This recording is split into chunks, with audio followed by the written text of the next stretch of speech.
I think some of the pros of a low carbon approach are that, number one, it's very quantifiable. And so this data is readily available and we can, fairly easily implement it. You have wide coverage today and you can really attribute performance to this low carbon orientation.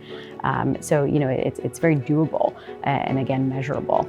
Some of the cons I would say is that it does, carbon emissions data tends to be backward looking in nature. And so you are kind of missing this broader piece of the climate puzzle. You're not necessarily considering all the forward-looking risks, related to policy changes, related to physical risks, or even the opportunity side that these companies might face. The other thing I would mention is that one can really decarbonize the portfolio and can start to invest in these lower carbon companies, but that does very little to actually decarbonize the global economy.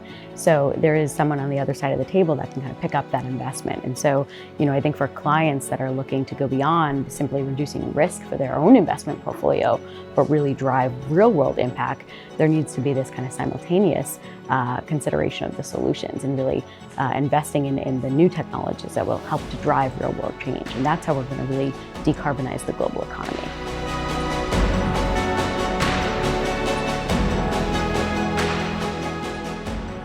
I think there's no one approach to net zero today, and all investors really are trying to figure this out.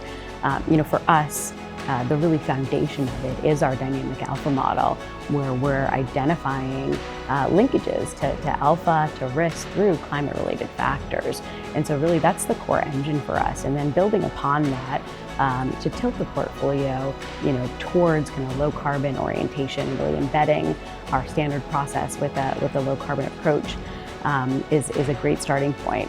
Further beyond that, to really achieve net zero, there needs to be this investment in the solution side.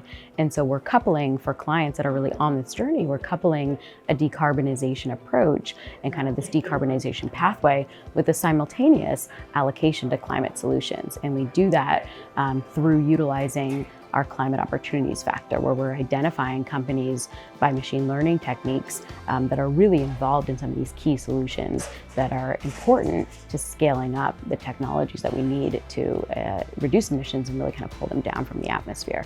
So I would say for us, a net zero approach is really, our anchors, the dynamic alpha model, really leveraging a low carbon optimization approach coupled with an investment in climate solutions. And then underpinning all of that is, of course, engagement.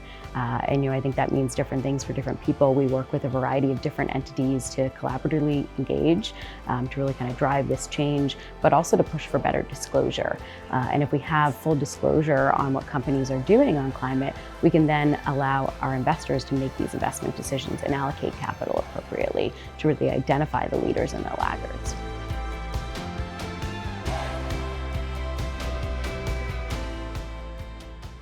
I think the main thing is, again, we're all on this journey together. We're all figuring it out. There's not one way to do it. And so through collaboration, through brainstorming, I think all of our ideas improve, and we can take them home and apply them to our own unique philosophies and investment processes. And whether you're on the asset owner side, the asset manager side, whether you're a fundamental manager or a quant manager, this applies to everyone.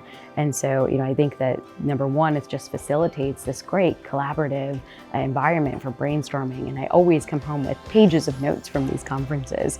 And then secondly, I think it just really puts a bigger spotlight on what we as individuals can do as well. We obviously, as part of the financial industry, are a big driver of this change. And every individual person can step up and be a part of the solution in their own unique way. So I think it's really a great environment to meet new people, to network, and to really collaboratively drive capital towards the solutions that we desperately need to really drive this transition.